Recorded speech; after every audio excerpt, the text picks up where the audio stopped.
تو یہ پہلی 5 آیتوں در حقیقت ان جنرل ہمیں یہ سکھایا جا رہا کہ ہر چھوٹے کی بڑے کے حوالے سے کیا ذمہ داری. پیغمبر سب سے اہم، ان سے بات کرنا، ان کے سامنے ایک دوسرے سے بات کرنا، وہ اگر گھر کے اندر ہو تو کس طریقے سے ویٹ کرنا، یہ سب جو سکھایا گیا. اب اس کے بعد یہی چیز پوری اسلامک سوسائٹی میں اس کا امپلیمنٹ ہوگا. یاد رکھیے، اسلام بے ادب مذہب نہیں ہے، اسلام بے اخلاق مذہب نہیں ہے. اسلام کے اندر ادب اور اخلاق کی اہمیت بہت زیادہ. ایک جملہ جو میں بہت اشارے کے ساتھ، یعنی ڈیٹیل میں گئے بغیر بہت ہی مختصر کہہ رہا ہوں، آئندہ کسی تقریر میں یہ زیادہ واضح ہونے والا، وہ یہ کہ آج کل جان بوجھ کر ساری دنیا پر ایک آرٹیفیشل کلچر کو مسلط کیا جا رہا ہے، امپوز کیا جا رہا ہے باہر کا بنایا ہوا ایک کلچر. زبردستی ہمارے بچوں کے لباس بدلے جا رہے ہیں، ہمارے بچوں کے ڈرنکس بدلے جا رہے ہیں، اور سب سے اہم جو اٹیک ہو رہا وہ ہمارے بچوں کے یہ اخلاق اور آداب پہ حملہ ہو رہا، اور ہمیں پتہ بھی نہیں چل رہا ہے کہ کتنا بڑا اٹیک. میں نے پہلے بھی ایک جملہ کہا تھا اور آج بھی اسی جملے کو اسی طرح سے دوہرا دوں، ڈیٹیل میں آج بھی نہیں جا رہا ہوں، کہ یہ ڈش اینٹینا کے ذریعے سے اور فلم انڈسٹری کے ذریعے سے اور ٹیلی ویژن کے پروگرامز کے ذریعے سے خالی یہ خرابی نہیں کہ گانا بجانا ہمارے معاشرے میں بڑھ گیا، بلکہ شاید یہ خرابی سامنے رکھ کر اس کے پیچھے اس سے بڑی یہ خرابی پیدا کی جا رہی، اور وہ یہ کہ سارے اخلاق، سارے آداب، سارے مینرز، سارے ایٹیکیٹس، اسلام کا پورا یہ اخلاقی سسٹم اسے تباہ کر کے رکھ دو. اور یہ ٹریننگ کس طرح دی جا رہی، سکھایا جا رہا کہ شوہر اور بیوی کے رشتے میں کوئی احترام نہیں ہوتا، سکھایا جا رہا باپ اور بیٹے کے رشتے میں کوئی احترام نہیں ہوتا، اور کہتے کہ اگر بیٹے نے اس طرح ہیلو ڈیڈ کہہ کے بات کر لی تو کیا ہوا، یہ تو فرینکنس ہے. باقاعدہ ایک غیر اسلامی کلچر ہمارے اوپر لا کے مسلط کیا جا رہا. سورہ حجرات یہ بتا رہا کہ اسلام اس قسم کی فریڈم کا قائل نہیں. اخلاق کی ایک اہمیت ہے، اخلاق کی ایک اہمیت ہے، ایٹیکیٹس اور مینرز کی ایک اہمیت ہے. چھوٹے اور بڑے کے درمیان اسلام نے ایک فرق رکھا، اور ہر چھوٹے کی ذمہ داری ہے کہ اپنے بڑے کا رسپیکٹ کرے. اگر اس چیز کو نہ مانا گیا تو آج کیا ہوگا، آج محلے کے بڑوں کا احترام ختم ہوگا، کل کیا ہوگا، خاندان کے بڑوں کا احترام ختم ہوگا، پرسوں کیا ہوگا، والدین کا احترام ختم ہوگا، اگلے دن کیا ہوگا، علماء اور مراجع کا احترام ختم ہوگا، اور آخری دن کیا ہوگا، رسول اور امام کا احترام ختم کر دیا جائے گا. پہنچانا وہیں پر ہے، لے وہیں پہ جانا ہے. اصل گول، اصل ٹارگٹ، اصل مقصد وہی ہے. لیکن ابھی ڈائریکٹ تو ہم سے یہ نہیں کہہ سکتے کہ چھوڑو کیا رسول لگا رکھی. اگر تھوڑا بہت اسلامی سوسائٹی میں ایسے لوگ آ گئے، لیکن اوپنلی ابھی یہ کہنے کی ہمت تو نہیں کہ کیا رسول لگا رکھی. معاذاللہ کیا امام کا نام لیتے ہو. وہ جسٹ لائک ہماری طرح سے ایک تھے، اور ان سے بات بھی ایسے کرو جیسے اپنے بے تکلف دوستوں سے. لیکن اصل میں لے وہیں جانا ابھی کہہ نہیں سکتے. ابھی درجہ بدرجہ، زینہ بزینہ ایک ایک اسٹیپ جو ہے وہ ہم سے طے کرایا جا رہا. خاصی حد تک آپ نے پاکستان ٹیلی ویژن کے ڈراموں میں بھی دیکھ لیا ہوگا کہ بیٹا باپ سے کیسے بات کرتا، بیٹی ماں سے کیسے بات کرتی ہے، بیوی شوہر سے کیسے بات کرتی ہے. وہ ایک الگ بات کہ اللہ کی نگاہ میں انسان سب برابر ہے، لیکن عمر کے اعتبار سے اور رشتے کے اعتبار سے جو چھوٹے بڑے ہیں ان کا احترام ہم کو کرنا ہی کرنا ہوگا. جبکہ اس کے اگینسٹ اسلام کیا سکھا رہا، سورہ حجرات کے پہلے حصے کا، پہلے پورشن کا تھیم یہی، اس کا خیال یہی، اس کا جو اس کے پیچھے ایک اسپرٹ ہے، یہ مرکزی خیال وہ یہی. اسلامی معاشرے میں اخلاق کے بغیر گزارا نہیں ہو سکتا. چنانچہ حدیثوں کا ایک سلسلہ، امام معصوم فرماتے ہیں کہ جس کے پاس اخلاق نہیں اس کے پاس ایمان نہیں، جس کے پاس اخلاق نہیں اللہ کی جنت میں اس کے لیے کوئی جگہ نہیں. چھوٹی سی حدیث، وہ بھی اگر میں اپنے موڈ میں آ گیا تو 15 منٹ لگ جائیں گے، اشارہ کر دوں. اس عورت کے بارے میں جس سے زیادہ نمازی کوئی نہیں تھا اور جس سے زیادہ روزہ رکھنے والا کوئی نہیں تھا، مگر محلے والوں، پڑوسیوں، اپنے نیبرز اور اپنے فیملی ممبر سے بد اخلاقی اور بد زبانی کا مظاہرہ کرتی تھی، تو معصوم نے کہا اس کی نماز اور روزہ اس کے کام نہیں آئے گی، اس کا ٹھکانہ جہنم. یا وہ حدیث دیکھ لیجئے مثلا کہ ایک مرتبہ کسی نے آ کر ہمارے 5ویں امام محمد باقر علیہ الصلوۃ والسلام، ہیلو ڈیڈ، کیا حال چال ہے، کیسی گزر رہی ہے، آفس میں کیا ہو رہا ہے، کل تو میں نے آپ کو فلاں عورت کے ساتھ وہاں ریسٹورانٹ میں دیکھا تھا. یہ جو ماحول بن رہا ہے نا، جو ہمارے بچوں کو بات چیت سکھائی جا رہی ہے نا، آئیے ذرا دیکھیے یہ حدیث. راوی آ کے سوال کرتا ہے، فرزند رسول ایک چیز میری سمجھ میں نہیں آتی، آپ کے بابا ہمارا وہ چوتھا امام جو ساری زندگی ماتم کرتا رہا، لیکن آپ کا وہ بابا جس نے کبھی کسی کے ساتھ سختی سے بات نہیں کی، ان کے گھر کا دروازہ کھلا رہتا تھا، دوست تو دوست دشمن بھی آتا تو ایٹ لیسٹ اس کو اس گھر میں ایک رسپیکٹ اور ایک احترام ملتا۔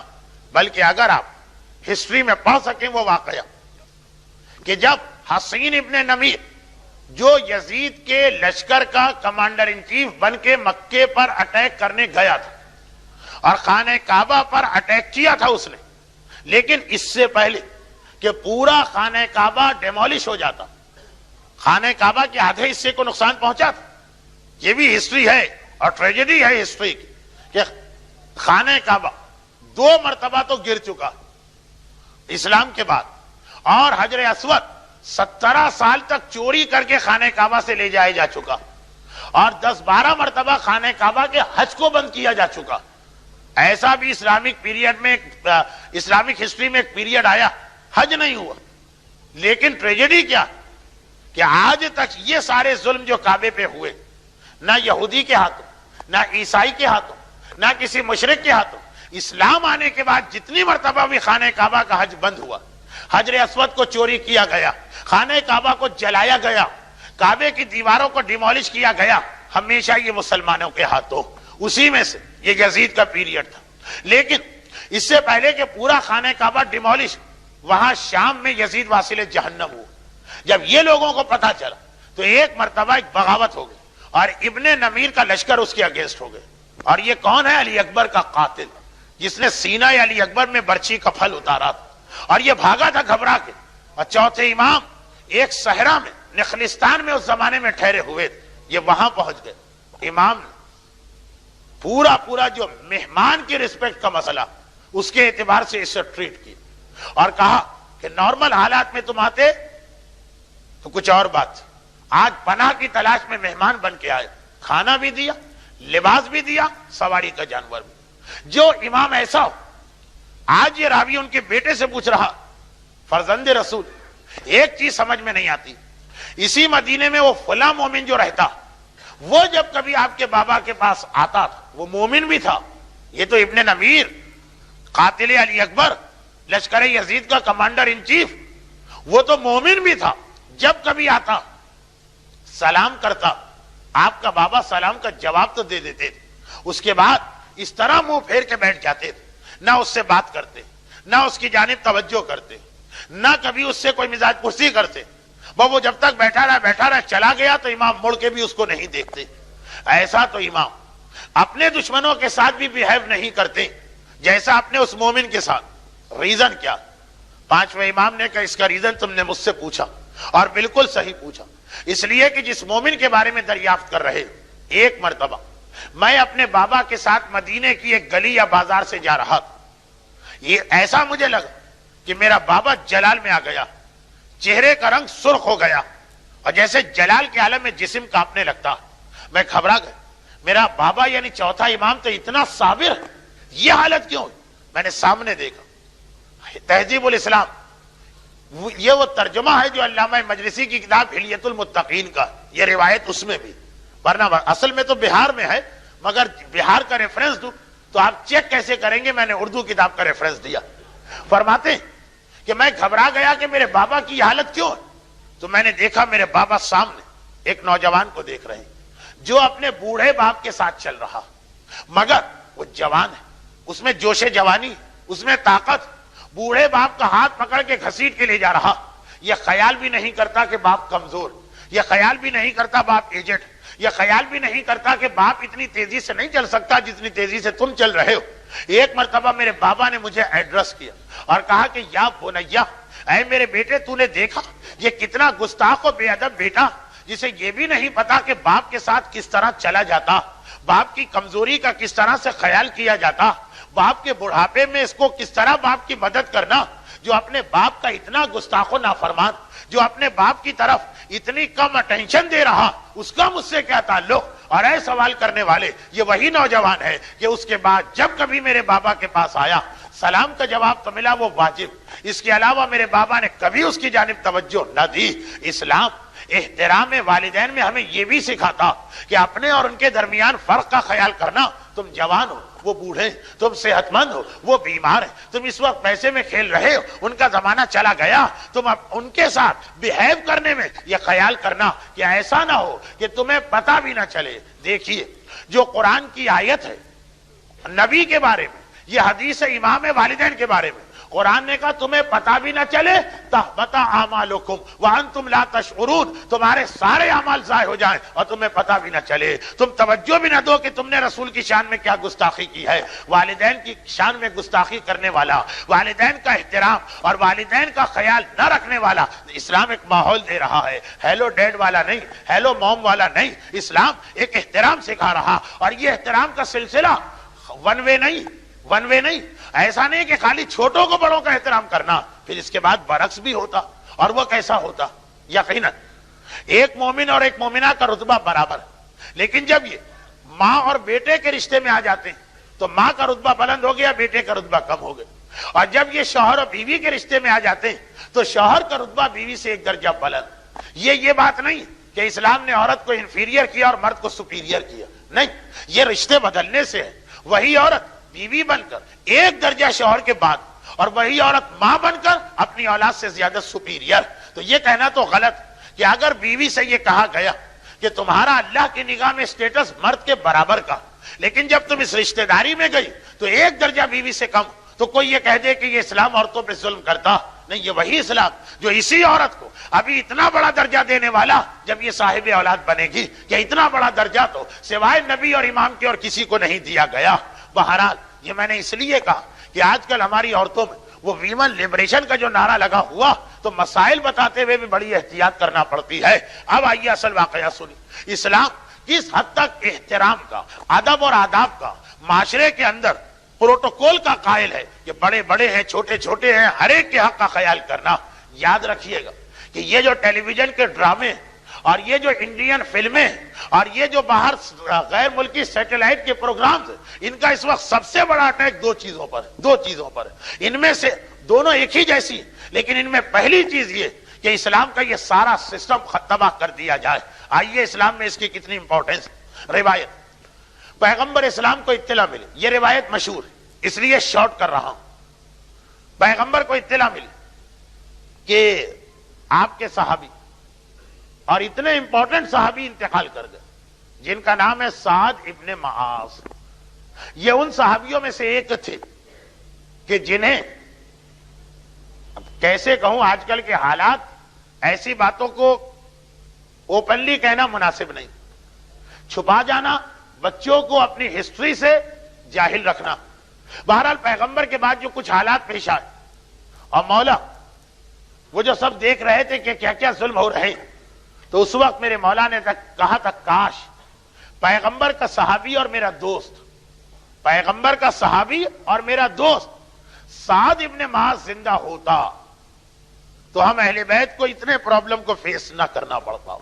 وہ ہمارے لیے بھی ایک سہارا تھا، کیونکہ سعد مدینے سے تعلق رکھتے تھے اور سعد اہل بیت کے اتنے بڑے حامی تھے اور سپورٹر تھے کہ اگر وہ ہوتے تو مدینے میں بھی کوئی شخص اگینسٹ اہل بیت نہیں جا سکتا. مولا جس کے بارے میں یہ جملہ کہے کہ اگر یہ ہمارے ساتھ ہوتا، یہ زندہ ہوتا، تو آج اہل بیت کے گھرانے کو اتنے پرابلم فیس نہ کرنا پڑتے. وہ سعد جن کو دیکھ کے رسول نے کہا تھا اے سعد تمہاری شفاعت سے اللہ اتنے لوگوں کو جنت میں داخل کرے گا جتنے ایک قبیلے کے جانوروں کے جسم پر بالوں کی تعداد ہے.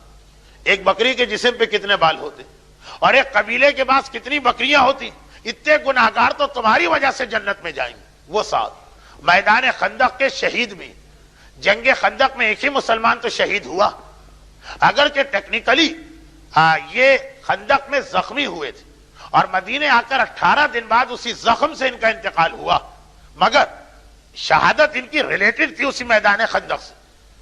وہ سعد جب ان کے انتقال کی اطلاع اللہ کے رسول کو ملی تھی، اور یہ بھی یاد رکھیے جب یہ زخمی ہو کے آئے تھے پیغمبر اتنے اٹیچ تھے سعد سے کہ ان کے گھر والوں سے کہا تھا کہ سعد کو گھر مت لے جاؤ، میں ہر وقت ان کے بارے میں معلومات حاصل کرنا چاہتا ہوں.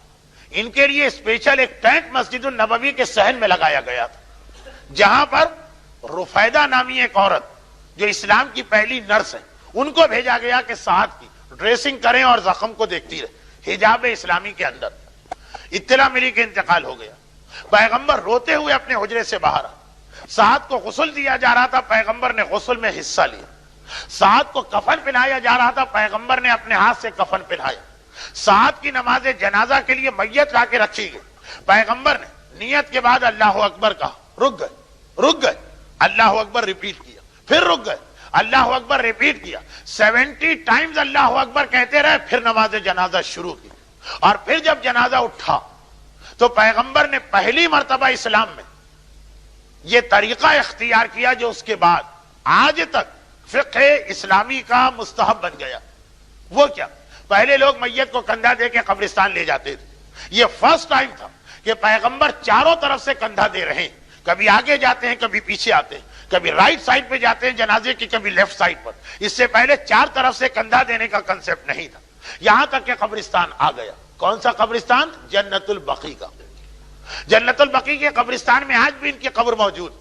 وہ جو بقیع کے قبرستان کے اینڈ میں ایک قسم کا ایک کمرہ بنا تھا جس میں کہا جاتا تھا فاطمہ بنت اسد کی قبر ہے، اسی میں سعد ابن معاذ کی قبر تھی۔ میں نے اس لیے کہا کہ اب وہ کمرہ توڑ دیا گیا ہے، اب یہ قبر سامنے آ گئی، پہلے وہ چھپی ہوئی تھی۔ جو لوگ حج اور عمرہ کرتے رہتے ہیں وہ میری بات سمجھ گئے۔ خیر، پیغمبر سعد ابن معاذ کی میت اتارنے میں خود حصہ لے رہے ہیں اور قبر میں میت اتار رہے ہیں، اور جب میت اتار کے واپس چلے تو کسی نے کہا اللہ کے رسول آج آپ نے سعد کی نماز جنازہ میں 70 اللہ اکبر کیوں کہے تھے؟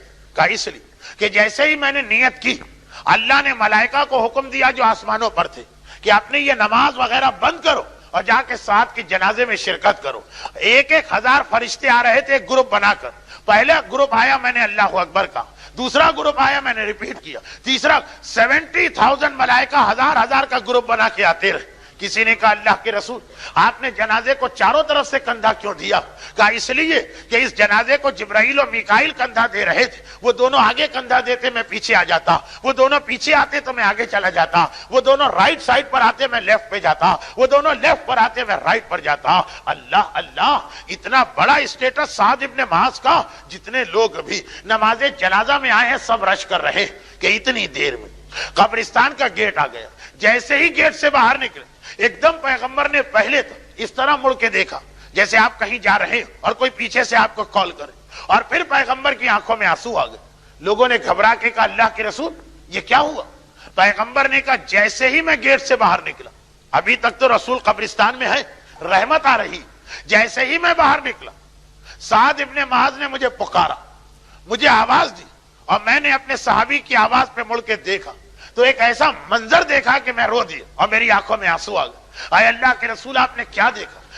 پیغمبر فرماتے کہ میں نے دیکھا قبر کی دونوں دیواریں آگے بڑھی، ایک دوسرے کے قریب ہوئی، اتنا قریب ہوئی کہ دونوں مل گئی، فشار قبر، اور قبر کی دونوں دیواروں کے بیچ میں میرے صحابی سعد ابن معاذ کو اتنا دبایا گیا کہ ان کی ہڈی کے اندر داخل ہو گئی، اور ان کا سارا جسم اسے ایسا لگا جیسے آسمان زمین پہ گر جائے اور کوئی آدمی اس کے بیچ میں آ کے کچل جائے، کوئی آدمی کرش ہو جائے۔ اتنی شدید تکلیف کہ میرے صحابی نے مجھے آواز دی، میں نے مڑ کے دیکھا اور اس کی حالت کو دیکھ کے میری آنکھوں میں آنسو آ گئے۔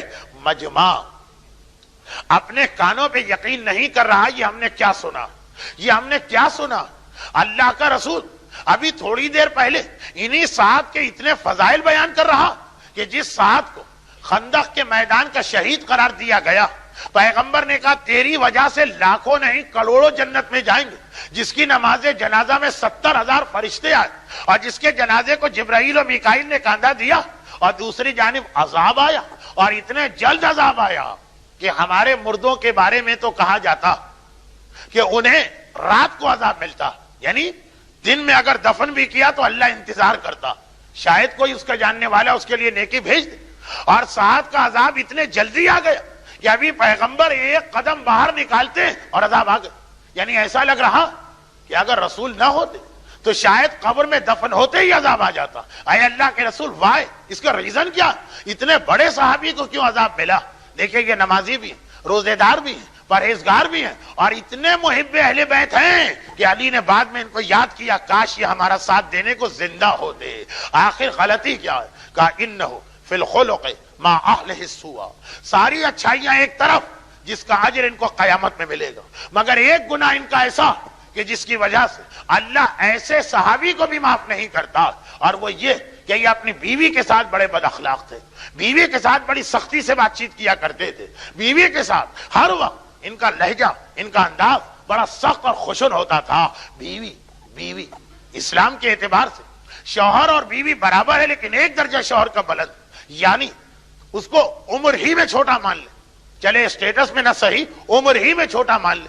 بھئی اس مجمع کی میجورٹی کی وائفز عمر میں ان سے چھوٹی ہی ہوں گی، 2-4 کی بات نہ کریں، وہ کوئی حرام نہیں ہے، لیکن میں اس اعتبار سے کہتا ہوں آپ پیغمبر کہہ رہے ہیں کہ بڑا بھی اگر چھوٹے کے ساتھ وہ جو مینرز ہیں، وہ جو ایٹیکیٹس ہیں، وہ جو اخلاق ہے اسلام کے، اس کا خیال نہ رکھے تو وہ سعد جیسا عظیم صحابی ہو وہ بھی نہیں بخشا جائے گا. تو اگر چھوٹے بڑوں کے ساتھ بدتمیزی کرے، چھوٹے اگر بڑوں کے ساتھ گستاخی کرے، اگر بیٹے اور باپ کی توہین کرے اور بیویاں اور شوہروں سے منہ در منہ گفتگو کرے لڑائی جھگڑے والی، تو جب پیغمبر سعد جیسے صحابی کا واقعہ بتا رہے اور آج سارا ماحول ایسا بنایا جا رہا کہ ہمارے بچوں کو گستاخ بنایا جائے، ہماری عورتوں کو گستاخ بنایا جائے، ہمارے مردوں کو علماء کے بارے میں گستاخ بنایا جائے، بس یاد رکھیے سورہ حجرات کا یہ میسج، اسلام میں آداب، اسلام میں اخلاق، اسلام میں بات کرنے کا طریقہ، یہاں تک روایت آ گئی کہ مومن سے مسکرا کے بات کرنا بھی ایک صدقہ.